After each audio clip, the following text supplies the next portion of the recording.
Bismillahirrahmanirrahim. Kita lanjutkan kuliah e-learning kita, masih dalam pembahasan fikih zakat dan wakaf.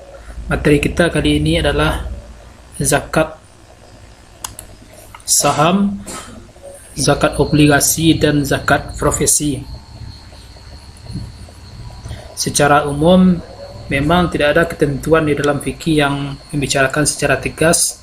Nanti kita pahami secara rinci pembahasannya melalui pendekatan fikih. Apakah wajib ini zakat saham, zakat obligasi dan zakat profesi? Pertama yang harus kita ketahui terlebih dahulu adalah pengertian dari saham dan obligasi. Jadi cara menanam saham, cara menanam obligasi itu caranya investasi namanya. Ya, investasi adalah penanaman aset atau dana yang dikeluarkan oleh sebuah perusahaan atau perorangan untuk jangka waktu tertentu demi memperoleh imbal hasil yang lebih besar di masa depan. Jadi kita menanam modal supaya berkembang, itu investasi namanya. Lalu investasi itu bisa dalam bentuk saham. Saham itu adalah bentuk kepemilikan suatu perusahaan, biasanya dalam bentuk dokumen. Pemilik saham berhak untuk mendapat sebahagian dari keuntungan perusahaan, dan pemilik saham itu yang berinvestasi dalam saham itu disebut dividen. Kemudian obligasi adalah surat hutang di mana dapat dikeluarkan oleh perusahaan maupun pemerintah sebagai bentuk peminjaman uang kepada seseorang dan sebagai janji untuk membayar kembali sejumlah harga pokok hutang beserta bunganya. Ini disebut kupon. Jadi ini salah satu bentuk. Jadi bedanya saham itu kita menanam saham, ya, membeli perusahaan dengan modal tertentu, kemudian perusahaan tersebut memberikan dividen, ya, bukti saham kepada kita. Tapi sedangkan obligasi itu perusahaan meminta hutang, istilahnya minta hutang kepada seseorang, ya, meminta pinjaman, ya, minta pinjaman. Lalu seseorang itu meminjamkan kepada perusahaan dengan modal, dengan obligasi namanya. Biasanya perusahaan yang menerbitkan saham atau disebut dengan perusahaan terbuka biasanya mencantumkan TBK. Jadi kalau ada perusahaan TBK berarti ada saham di sana, beberapa orang pemiliknya, tidak satu pemilik pada nama perusahaan TBK. Perusahaan wajib untuk membagikan dividen atau bukti saham itu kepada semua pemegang sahamnya setiap durasi waktu yang ditentukan, misal setiap bulan. Perusahaan menerbitkan saham dengan tujuan untuk mengumpulkan modal untuk mendukung kelangsungan perusahaan tersebut. Perusahaan-perusahaan besar yang memiliki laba tinggi tentunya memiliki saham yang harganya relatif tinggi pula. Sedangkan obligasi, yaitu perusahaan dan pemerintah dapat mengeluarkan obligasi, tujuannya sama dengan saham, yaitu untuk menambah modal dalam jumlah besar. Kebanyakan perusahaan lebih tertarik untuk menerbitkan saham daripada obligasi. Di sisi lain, pemerintah merupakan badan yang lebih aktif dalam menerbitkan berbagai macam obligasi. Jadi surat hutang itu biasanya yang paling banyak dari pemerintah, ya, badan-badan perusahaan BUMN milik pemerintah, dan kepada pengusaha itu diberikan obligasi, ya, istilahnya dipinjam. Negara meminjam dana untuk membuat perusahaan, mengelola perusahaan negara. Sedangkan saham itu adalah salah satu bentuk investasi yang seseorang itu ikut di dalam kepemilikan perusahaan tersebut. Jadi kepemilikan bersama. Jadi baik saham dan maupun obligasi merupakan kegiatan investasi, ya, investasi dalam penanaman aset atau dana modal. Gimana bentuk saham dan obligasi? Ini bentuknya. Kira-kira saham itu adalah dalam bentuk sertifikat kepemilikan, ya, dia ikut di dalam kepemilikan. Misalnya di sini Yayasan Virgin Gold Mining, sertifikat. Kalau obligasi dalam bentuk surat hutang negara, ya, PT Bank Pembangunan Indonesia Persero. Ini biasanya negara meminjam uang kepada pengusaha untuk menambah dana, Ya, biasanya dalam bentuk kwitansi obligasi dalam bentuk saham. Kita lanjutkan pada bagian selanjutnya. Bagian kedua, bagaimana fikih memandang zakat saham dan obligasi ini? Anal jumhur al-fuqaha lam yansu 'ala al-wujub zakat fi hadha an-naw' min al-mushtaghalat. Ya. Jumhur fuqaha tidak menetapkan atau tidak memberikan pernyataan tentang wajibnya zakat minal mushtaghilat. Minal mushtaghilat itu saham, dalam bentuk investasi. Bahkan mereka mengatakan la zakata fi dawi sakan, ya, wal asasul manzil wal adawatul hirfah wad dawabir ruqub. Bahkan tidak ada zakat bagi perumahan atau asasul manzilah, perabot rumah tangga, wa adawatul hurfah, alat-alat kerja, wa dawabir rukub, dan kendaraan. Jadi kesemuanya itu baik bangunan, perabot rumah tangga, alat-alat pekerjaan, pabrik, ya, atau kendaraan, kesemuanya itu tidak ada zakat. Tetapi dalam kondisi sekarang ini, perkembangan real estate, peralatan rumah tangga, atau alat-alat kerja, atau kendaraan, atau bangunan, itu semuanya dalam bentuk pabrik, misalnya perusahaan, itu semuanya berkembang pada saat sekarang ini. Sehingga karena adanya illat yang sama, yaitu zakat itu adalah bertumbuh kembang, ya, karena adanya kesamaan illat, maka inilah menjadi syarat diwajibkannya zakat terhadap perusahaan ini atau zakat saham ini. Al-hukmu yadurru ma'a illatihi wujudan wa adaman. Hukum itu selalu dikenakan atas sesuatu yang memiliki illat yang sama. Jadi illat zakat itu kan harta yang bertumbuh atau yang berkembang.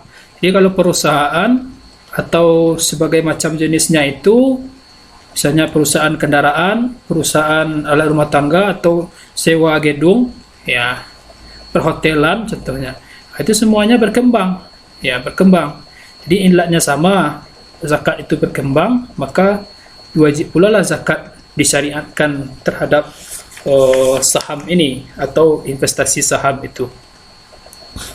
Sehingga pada tahun 1965 Masehi diadakanlah muktamar yang di pertemuan cendekiawan muslim, yakni seminar tentang pengkajian masalah-masalah keislaman.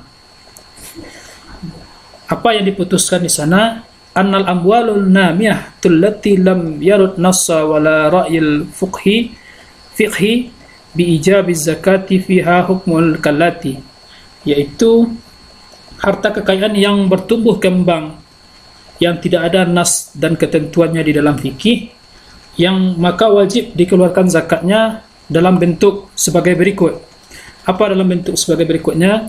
La tajibu zakat fi a'yunil imaratil ishtighaliyat wal masani' was sifin wa ta'irah wa ma ashbihuha, bal tajibu fi safi ghillatiha inda tawafur syurutun nisab wa haulainil haul.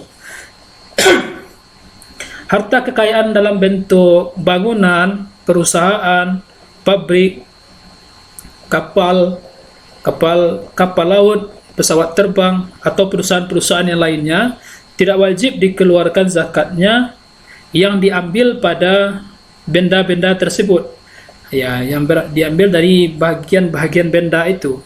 Tetapi diwajibkan zakat, bal tajibu zakat fi safi ghillatiha, dari keuntungan yang dimiliki. Jadi keuntungan perusahaan itu yang dihitung, bukan modal dari perusahaan itu yang dijadikan sebagai objek zakat. Jadi keuntungan yang diperoleh, dan keuntungan itu diwajibkan zakatnya jika telah sampai nisabnya, ya, telah sampai nisabnya. Ini patokan nisabnya adalah nisab emas dan perak, dan sampai haulnya. Jadi ditunggu sampai 1 tahun. Ini keputusan dari Muktamar ulama-ulama Muslim pada tahun 1965 ini. Lalu ketentuan zakatnya berapa? Rubu' usyur. Ya, 1/40 atau 2,5% ketika telah mencapai haul. Ya, ketika telah mencapai haul. Dan disamakan zakat saham ini, zakat perusahaan ini, keuntungannya itu adalah zakat dengan zakat perdagangan dan zakat emas dan perak. Jadi pengeluarannya zakat perdagangan, ketentuan nisabnya zakat emas dan perak. Bagi seseorang yang melakukan kerjasama fi syirkat la yanzuru ilal majmu'il arbahi syurakat, tidak memandang perusahaan itu apakah milik bersama atau milik perseorangan.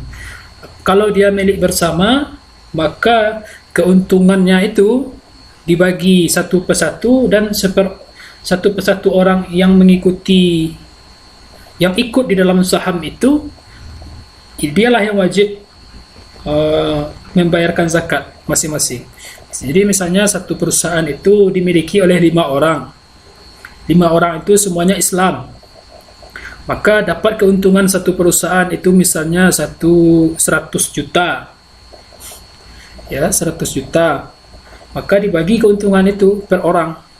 Maka per orang itulah yang wajib dia mengeluarkan zakat. Ya, yang wajib dia mengeluarkan zakat. Jadi kewajiban tetap per orang, tetapi dikeluarkan dari keuntungan dia menanam saham dari perusahaan itu. Itu yang terkait dia dengan zakat saham dan obligasi. Tanyakan pada bagian ketiga. Bagian ketiga, zakat profesi. Zakat profesi atau zakat pekerjaan, ya, hasil dari pekerjaan. Profesi itu dibagi 2. Kullu min sahibul amal al-hurrah. Ada profesi itu yang wira swasta, ya, wira swasta tanpa adanya gaji bulanan, di penghasilannya tidak tetap atau tidak terkait dengan pemerintah. Ada profesi itu yang berupa pegawai, muazzaf, yang terkait dia dengan pemerintah, jadi ada gaji bulanannya. Dan gaji bulanan atau hasil dari profesi yang diperoleh seseorang itu dinamakan dengan malul mustafad, ya, harta yang diperoleh dari hasil usaha, mustafad. Maka diputuskan oleh sepakat para jumhur ulama, wal muqarraru fil mazahibul arba'ah la zakata fil malil mustafad hatta yablughu nisaban wa yatimmul haul. Jadi bagi harta yang mustafad itu dari gaji bulanan atau dari zakat dari hasil dari wira swasta itu harus mencapai nisab dulu syaratnya. Ini sampai mencapai nisab dan sampai haulnya, dan sampai 1 tahun baru dikenakan wajib zakat. Jadi ketika penghasilan 1 bulan, dia menerima 1 bulan, maka dijumlahkan dalam 1 tahun. Penjumlahannya bagaimana? Ya, sama dengan zakat nukut, zakat emas dan perak. Kalau 80 gram emas sekarang dengan harga 500.000 1 gram, atau bisa jadi lebih, maka penghasilan dalam 1 tahun harus mencapai 60 juta. Ya, harus mencapai 60 juta 1 tahun hasil dari profesi itu, maka terhitung dia 1 nisab, sampai dia 1 nisab. Ya, maka harus wajib dikeluarkan zakatnya. Berapa zakat profesi yang harus dikeluarkan? 1/40, 2,5%.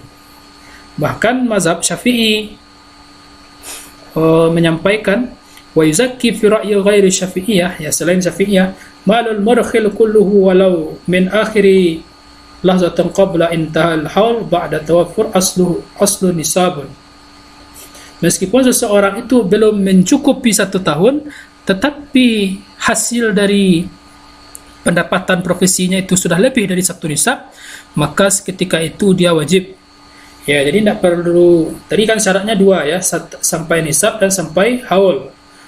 menurut selain Syafi'iyah, ya selain Syafi'iyah, meskipun tidak sampai 1 tahun, ya meskipun tidak sampai dia 1 tahun, tapi nisabnya tercapai, maka dia wajib untuk mengeluarkan zakat profesi. Ini sama halnya dikiaskan dengan zakat pertanian dengan zakat emas dan perak. Ya, kenapa zakat pertanian? Kalau zakat pertanian ketika diperoleh hasil dari profesi itu langsung dikeluarkan zakatnya. Ya, tapi dihitung sampai 1 tahun. Ya, itu dengan syaratnya 1 tahun. Tapi hitungan nisabnya itu sama dengan hitungan zakat emas dan perak. Ya, senilai 85 gram emas. Itulah ketentuan dari zakat profesi yang diatur di dalam fikih. Jadi setiap pekerjaan apapun, ini kuncinya ya, setiap pekerjaan apapun yang dapat berkembang dari harta itu, meskipun dia selain emas dan perak, yang penting bisa berkembang, bertumbuh kembang, maka di sana ada kewajiban zakatnya. Tinggal ditentukan berapa ketentuan nisab dan haul yang harus dicapai dalam ketentuan itu. Misalnya kepemilikan perusahaan, nah berarti dia zakat saham. Kalau dia dalam profesi dapat upah bulanan atau gaji atau wira swasta, maka dihitung nisabnya dan dihitung pula sampai haulnya. Maka wajib dia mengeluarkan setidaknya yang dia keluarkan itu adalah 2,5% atau 1/40 dari harta yang sudah mencapai nisab. Ketentuan nisabnya disamakan atau dikiaskan dengan emas dan perak, yaitu 85 gram emas. Itu yang dapat saya sampaikan, kita kembangkan melalui diskusi dan pertanyaan-pertanyaan untuk membuka wawasan kita tentang zakat saham, obligasi, dan zakat profesi. Saya akhiri dengan mengucapkan alhamdulillah, alhamdulillah. Assalamualaikum warahmatullahi wabarakatuh.